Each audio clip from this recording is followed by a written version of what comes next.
سلطان محمود غزنوی کے والد امیر سبتگین تھے۔ امیر سبتگین امیر البتگین کے داماد تھے۔ البتگین امرائے دولت سامانیہ سے تھا اور اس دولت کی طرف سے ملک خراسان کا سپہ سالار رہ چکا تھا۔ سامانیہ سے پہلے مفاریہ خود مختار ہوئے۔ ان ہر دو کی حکمرانیاں ماور النہر کے علاقے پر تھیں، جس کا دارالسلطنت بخارا تھا۔ صفوریہ اور سامانیہ حکومتوں نے کابل سے لے کر گندھار تک علاقہ وسیع کر لیا۔ امیر البتگین جو کہ امیر ابو اللیث سامانی سے خفا ہو کر بخارا سے نکل کر غزنی چلا گیا اور یہاں پہنچ کر اپنی حکومت قائم کی۔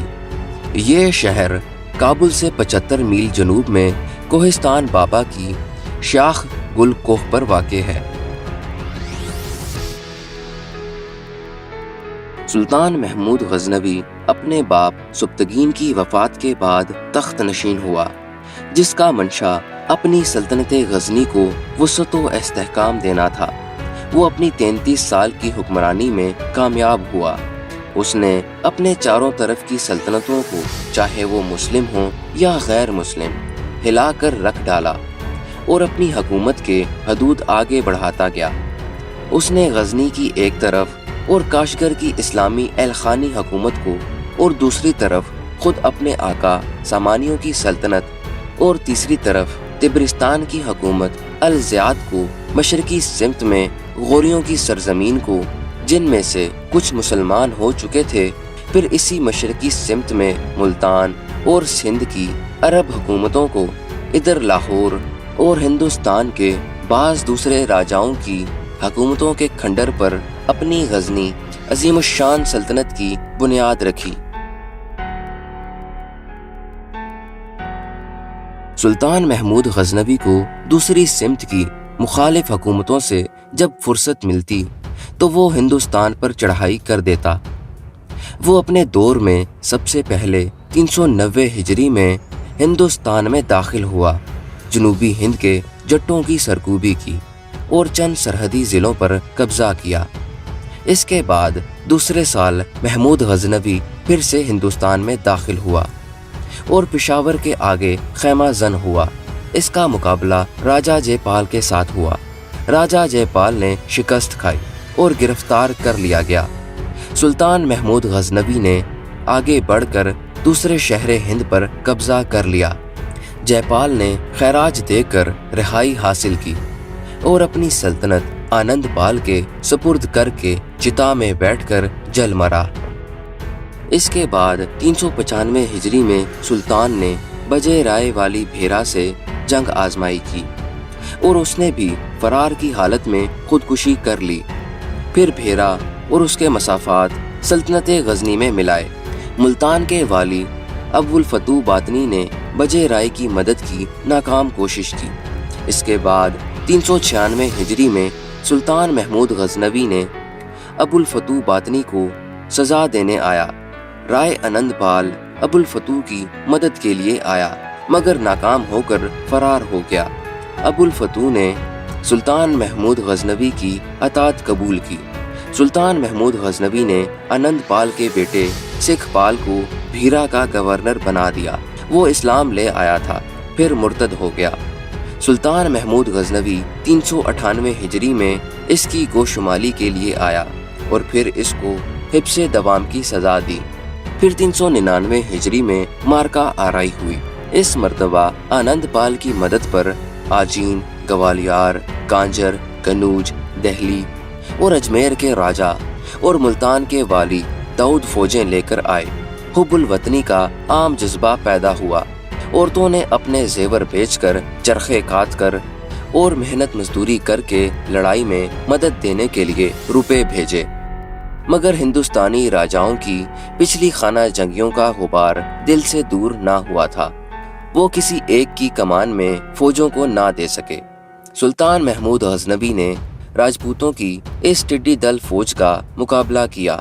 اس کے بعد ہندوستانیوں کے قدم اکھڑ گئے۔ سلطان محمود غزنوی کے خلاف یہ آخری مشترکہ قومی مظاہرہ تھا، جس میں نہ صرف ہندو بلکہ ہندوستان میں عربوں کی واحد حکومت کا حکمران بھی شامل تھا، مگر ہندوستان کو شکست ہوئی۔ اس کے بعد رایان ہند یکے بعد دیگرے مغلوب ہوتے گئے اور بیش بہا خزانے خصوصاً مندروں کے جواہرات فاتح کے ہاتھ آتے گئے۔ اس حملے میں سلطان محمود غزنوی نے نگر کوٹ کے قلعے پر قبضہ کیا۔ اس کے بعد 401 ہجری میں ابو الفتوح داؤد کا خاتمہ کرنے کے لیے ملتان آیا اور اس کو گرفتار کر کے اپنے ساتھ لے گیا۔ اس کے بعد اس نے 404 ہجری میں راجہ بھیم پال سے قلعہ نندونا لے لیا۔ اس کے بعد 405 ہجری میں تھانیسر پر قبضہ کیا۔ پھر 406 ہجری میں کشمیر کی ناکام مہم پیش آئی۔ اس کے بعد 409 ہجری میں کنوج اور متھرا پر قبضہ کیا۔ پھر اس کے بعد 412 ہجری میں کشمیر پر دوبارہ حملہ آور ہوا۔ 413 ہجری میں وہ پورے پنجاب کو غزنی کا صوبہ بنانے کی نیت سے انتظامات کے ساتھ آیا اور پنجاب کا الحاق غزنی سے کر لیا۔ آنند پال کے بیٹے ترلوکن پال کا انتقال ہو چکا تھا اور راجہ بھیم اس کا جانشین تھا۔ وہ پنجاب چھوڑ کر رائے اجمیر کے پاس چلا گیا، جہاں سن 1026 عیسوی میں اس نے وفات پائی۔ سلطان محمود غزنوی نے لاہور کا پہلا حاکم اپنے غلام ایاز کو بنا دیا۔ اس کے بعد 414 ہجری میں گوالیار اور کانجر کو قبضے میں لے لیا۔ پھر 417 ہجری میں ملتان کے قزاقوں کی سرکوبی کی اور 419 ہجری میں جٹوں کی چھیڑ چھاڑ کا بدلہ لینے کے لیے آیا اور کامیاب رہا۔ اس طرح سلطان محمود غزنوی کے براہ راست قبضہ میں پنجاب، سندھ اور ملتان کے صوبے آ گئے۔ کشمیر، کنوج، کانجر، گوالیار اور گجرات اس کے باج گزار بنے۔ مندروں پر حملہ آوری کا حقیقی سبب یہ تھا کہ مندر دولت کا خزانہ تھے، زر و جواہر کا انبار تھا۔ سلطان محمود غزنوی نے ہندوستان کے ان حملوں میں بے شمار مندروں سے دولت حاصل کی۔ سومناتھ کے مندر میں 200 من وزنی سونے کی زنجیر لٹکی تھی، جس میں گھنٹیاں آویزاں تھیں۔ جس حجرے میں بت تھا اس کی قندیلوں کو روشن کرنے کے لیے ضرورت نہ تھی، بلکہ روشنی کے لیے اس میں جواہر الماس جڑے ہوئے تھے، جن کی جگمگاہٹ سے ہمہ دم روشنی ہوتی رہتی تھی۔ سلطان محمود غزنوی کے یہ حملے بت شکنی کے لیے نہیں تھے، بلکہ اصول زر کے لیے تھے۔ اس مقصد میں وہ اپنی توقعات سے زیادہ کامیاب رہا۔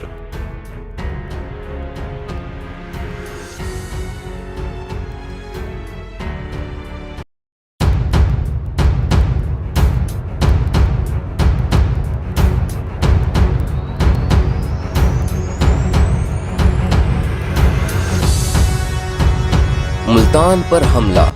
سن 1006 میں سلطان محمود غزنوی نے ملتان پر حملہ کیا۔